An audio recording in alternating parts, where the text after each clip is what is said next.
di jalan Allah. Ini Masjid Enam Syuhada lagi dikunjungi sama Ketua Hilmi. Modal awalnya berapa Pak Yudi Pramuko? 750.000. 750.000 rupiah aja. Jadi ini 500 jutaan nih barang. Sekarang udah habis 310. Masya Allah, tuh udah pakai keramik, laponnya tinggal. Granit tuh kayak marmer. Tuh, Masya Allah nih, sampai juga kita ke sini.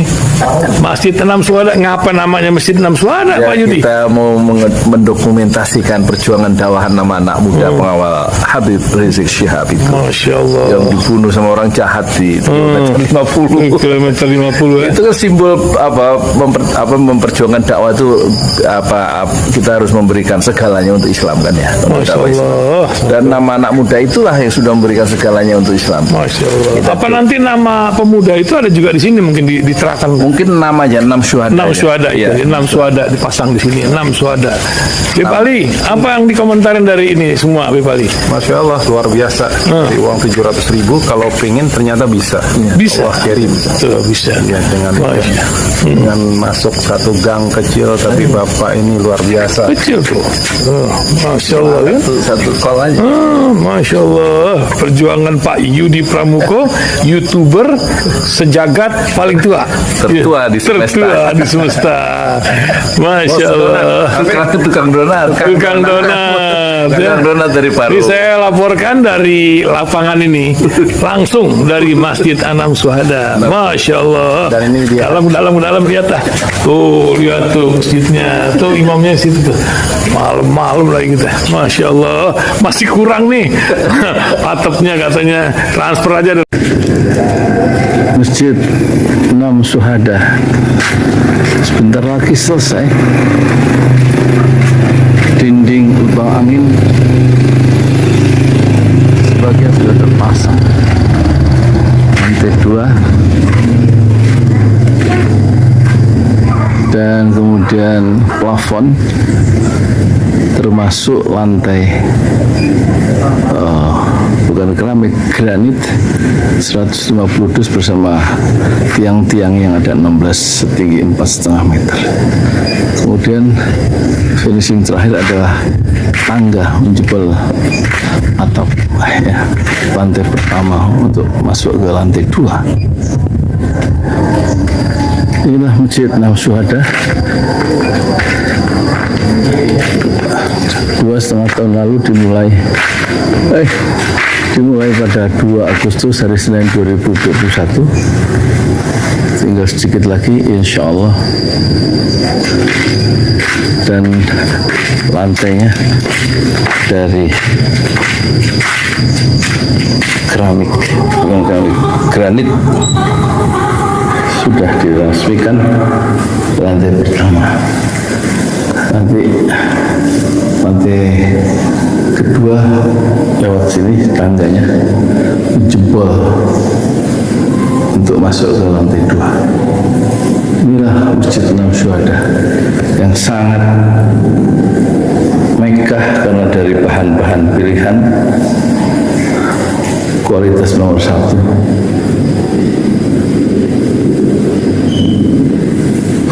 Tinggal sekitar 80 juta lagi finishing lantai atas selesai insya Allah.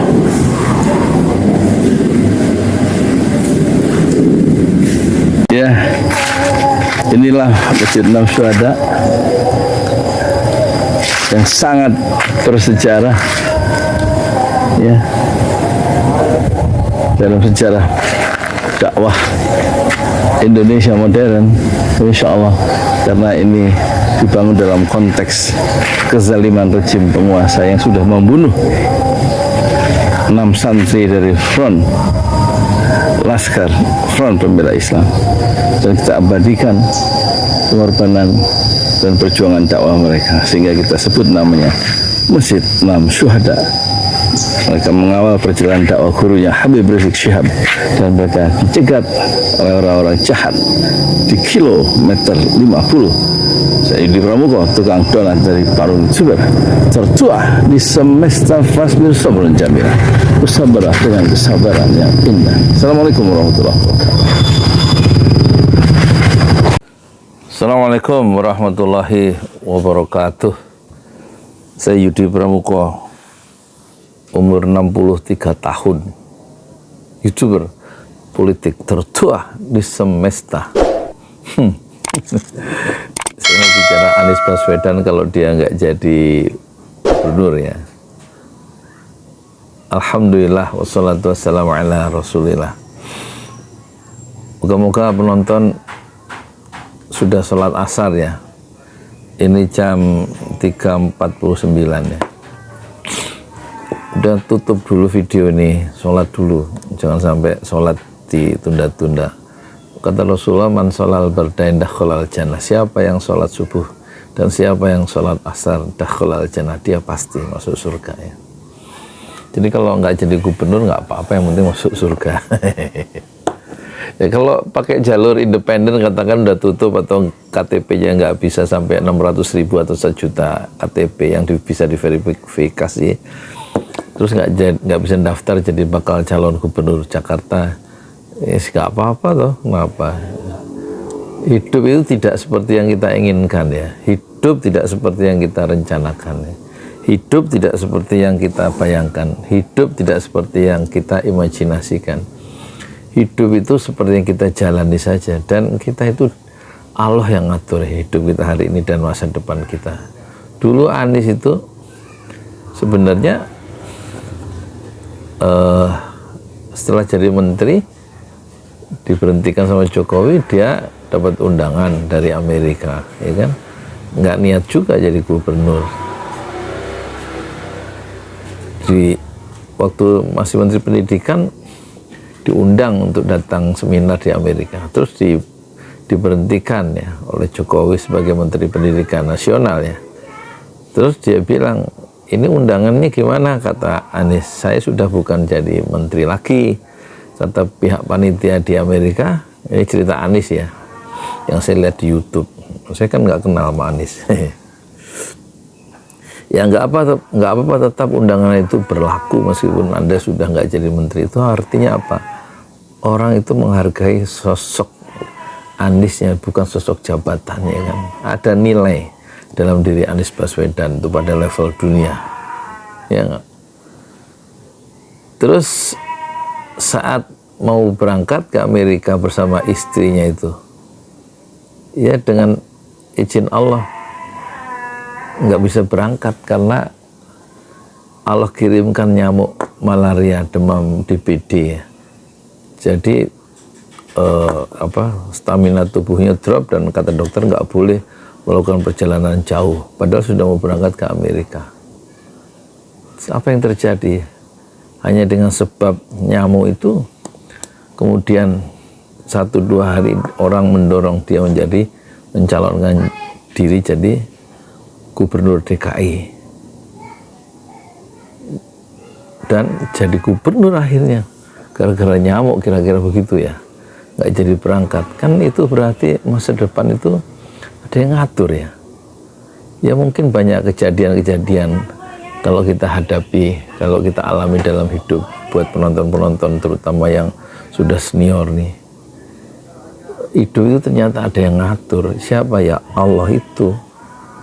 Sudah direncanakan plan A, plan B, plan C, plan D, yang jadi X.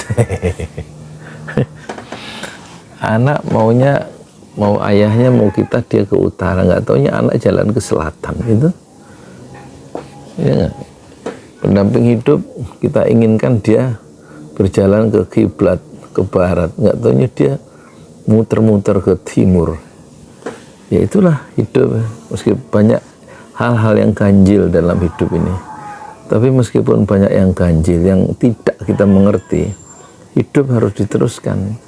Anies pun tidak mengerti kenapa Allah kirimkan tuh nyamuk tuh, sehingga tidak bisa berangkat ke Amerika. Justru Allah siapkan dia menjadi gubernur DKI Jakarta, ya kan? Sekarang katakan dia ditinggalkan oleh Nasdem, oleh siapa lagi, oleh PKB, dan PKS tidak cukup mendukung Anies menjadi bakal calon gubernur Jakarta ya. Karena syaratnya kurang 4 kursi, harusnya 22 PKS, Partai Keadilan Sejahtera, sebagai peroleh kursi legislatif terbanyak di DKI yaitu 18, tidak, masih kurang 4. Kalau PDIP yang kursinya di DPRD itu ada 15, gabung ya selesai, Anies bisa jadi bakal calon gubernur. Tapi kalau kurang, nggak mau dukung karena perbedaan ideologis misalnya, meskipun Dewan Pimpinan Wilayah aspirasinya menginginkan Anies, tapi kalau Megawati nggak mau merekomendasikan ya, aspirasi dari Dewan Pimpinan Daerah DKI PDIP, nggak bisa apa-apa juga kan. Nah, itu satu. Terus kalau mau ngambil PSI, Partai Solidaritas Indonesia, PSI yang kursinya 8, itu juga selesai. 14, PKS tambah PSI 8.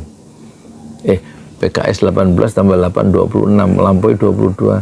Anies bisa jadi bakal calon gubernur Jakarta. Tapi apa mau PSI memiliki wakil gubernur Sohibul Iman? Tapi kalau mau ya bagus, selesai kan. Jadi semua yang membolak-balikkan hati itu Allah ya.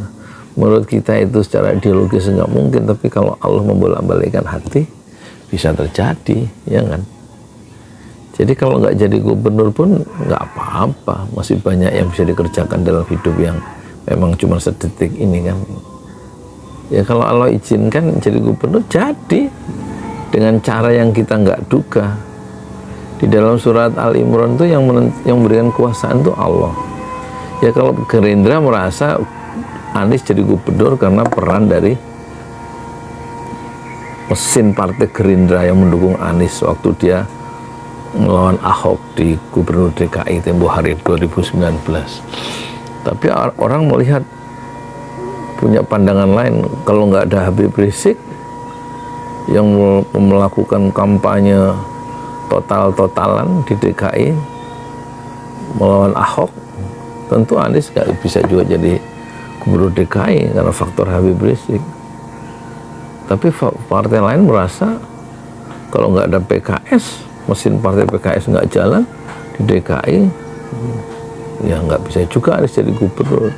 Tapi jangan lupa ada faktor Ahok yang melakukan kesalahan, melakukan penistaan agama sehingga muncul gelombang 212 2 Desember 2016 kan.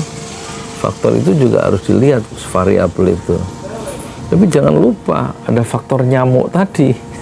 Siapa yang ngatur semua itu kan? Ahok bisa melakukan kesalahan ucap sehingga dipandang menistakan agama, surat Al-Maidah itu ayat 51 kalau nggak salah.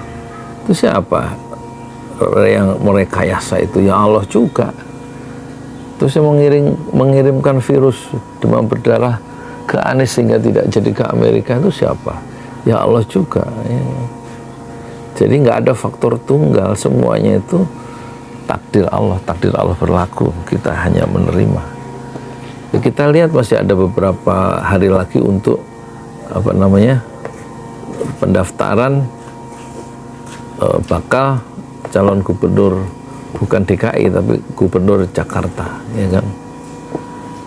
Masih banyak yang bisa terjadi. Kalau Anies itu nggak jadi gubernur, ya berarti belum Allah berikan kekuasaan ya. Di dalam surat Al-Imran Allah berfirman, Qulillahumma, katakan ya Muhammad, Allahumma malikal mulki, ya Allah pemilik kekuasaan, malikal mulki, tu'til mulka, engkaulah tu'til, yang memberikan mulka, kekuasaan, man tasya, kepada orang yang engkau kehendaki, wa tanzi'ul mulka, dan engkau cabut kekuasaan, mimman tasya, dari orang yang engkau kehendaki, wa tu'izzu man tasya, engkau muliakan orang yang engkau kehendaki, wa tudzillu man tasya, ya, dan engkau hinakan ya penguasa yang engkau kehendaki. Biyadikal khair, di sisi Allah segala kebaikan, ya kan? Innaka sungguhnya engkau ala kulli syai'in qadir, ya, engkau lah yang menguasai segala sesuatu. Jadi kalau nggak bisa lewat jalur independen, kita lihat nanti ya cara Allah bekerja, ya, bagaimana kemungkinan Ridwan Kamil itu bertarung dengan kotak kosong karena Anies tidak bisa berlayar menjadi bakal calon gubernur DKI. Dan itu yang dikehendaki oleh sebagian tokoh-tokoh partai, ya kan? Anies disingkirkan dengan cara tidak didukung. Ya tentu saja PKB, Nasdem, Gerindra, Golkar itu sama satu tipe. Demokrat juga begitu, satu tipe, saling menggerendel, saling punya masalah, gitu. Dan kita juga agak heran, ada satu tokoh yang dielu-elukan, yang selalu ingin bukan hanya dielukan, juga dijegal, dihalang-halangi jadi bakal calon presiden, dan sekarang dihalang-halangi lagi jadi bakal calon gubernurnya itu Anies Baswedan. Padahal dia nggak punya partai, tapi kenapa nilainya begitu tinggi sehingga harus dihalangi? Padahal dia nggak punya partai, nggak punya struktur komando sampai bawah. Anies Baswedan tuh yang dia punya hanyalah kekuatan, apa istilahnya, kekuatan narasi, kekuatan untuk menegakkan keadilan dan ingin memperlakukan setiap warga negara secara setara dan berpihak, ya, pada kepentingan orang banyak dan berpihak pada orang-orang yang dilemahkan secara struktural. Jadi pikiran-pikiran Anies Baswedan itu predictable, bisa diprediksi. Jadi karena dia bisa diprediksi ingin menegakkan keadilan dan melihat orang lain secara setara dan harus diperlakukan dengan cara yang setara, sebagaimana janji-janji proklamasi, yaitu keadilan sosial bagi seluruh rakyat Indonesia. Dan itu mudah membaca pikiran-pikiran maunya Anies Baswedan itu kalau dia jadi penguasa. Seperti dia, makanya dia mudah untuk dibaca langkah-langkahnya, kan. Tetapi kan Allah bekerja dalam hidup ini, di semesta ini. Kita tidak hidup sendiri sebagai manusia. Allah yang menguasai, lahu ma fis samawati wa ma fil ardi. Miliknya Allah semua, apa yang ada di langit dan apa yang ada di bumi dan apa yang ada di antara langit dan bumi. Ya. Jadi kita tidak perlu heran, musuh-musuh Anies, musuh-musuh keadilan itu bekerja karena memang mereka tidak mencintai keadilan dan tentu saja tidak bisa bersekutu dengan keadilan orang-orang yang terbiasa melakukan kezaliman dalam dia memegang kekuasaan. Jadi kita tunggu cara Allah bekerja hari-hari ini, karena Allah lah yang memberikan kekuasaan. Tu'til mulka man tasya. Engkau lah ya Allah yang memberikan kuasa kepada yang engkau kehendaki. Wa tanzi'ul mulka, dan engkau cabut kekuasaan mimman tasya, dari orang yang engkau kehendaki. Wa tu'izzu man tasya, engkau muliakan orang yang engkau kehendaki. Wa tudzillu man tasya, dan engkau hinakan orang yang engkau kuasai. Jadi jangan semua waktu dicurahkan untuk membahas politik seperti orang-orang pintar itu, ya kan, termasuk saya. Pokoknya besok saya jualan bubur lagi jam 6 sampai jam 9 ya. Assalamualaikum warahmatullahi wabarakatuh.